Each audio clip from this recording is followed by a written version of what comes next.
Samsung is gearing up to launch the successor of the last year launched Galaxy F04 smartphone as Galaxy F05, and before the launch, the upcoming smartphone renders has surfaced online by 91 Mobiles.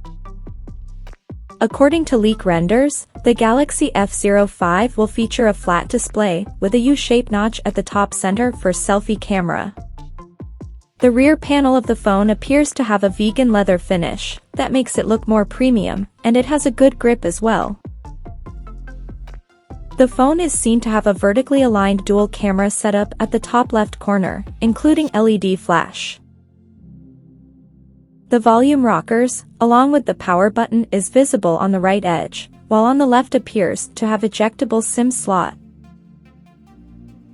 Apart from this, there is no other details of Galaxy F05 has leaked so far.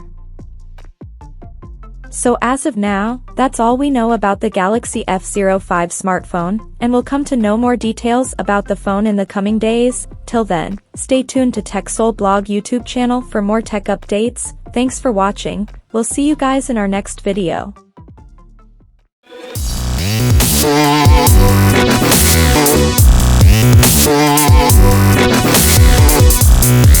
Yeah.